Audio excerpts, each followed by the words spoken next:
qui empêche la parole de Dieu semée en nous de porter du fruit?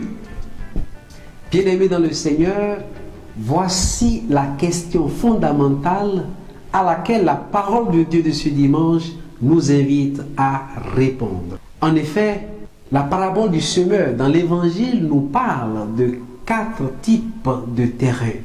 Le bord du chemin, le sol pierreux, le sol envahi par les mauvaises herbes et enfin la bonne terre. Ces 4 types de terrain peuvent symboliser 4 types différents d'auditeurs de la parole de Dieu.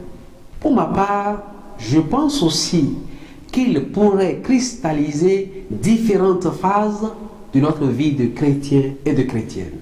Parfois, nous pouvons écouter la parole de Dieu et laisser la mode, la pensée dominante, tout le monde fait ça, l'arracher très rapidement de notre cœur et de notre vie. Nous pouvons aussi écouter la parole de Dieu et y adhérer avec joie et enthousiasme et la laisser de côté dès que surgit une persécution, une contrariété à cause de notre attachement à la parole de Dieu.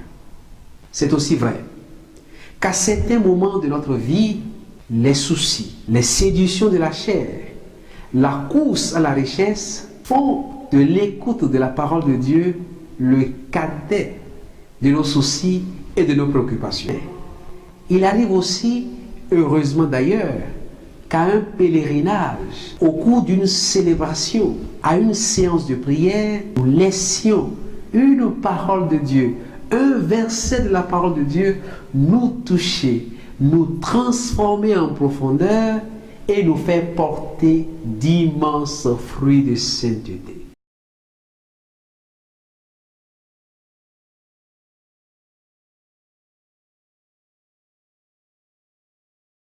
Dire avec ferveur et détermination avec moi cette prière.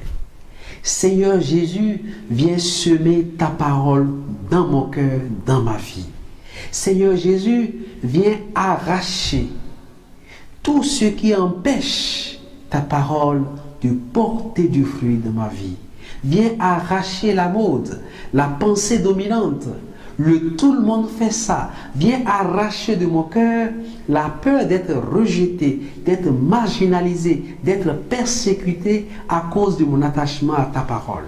Viens arracher aussi de mon cœur les séductions de la chair et les appétits mondains qui m'éloignent de ta parole. Ainsi, je pourrai porter d'immenses fruits de sainteté et devenir à mon tour semeur de ta parole dans la vie de mes frères et sœurs.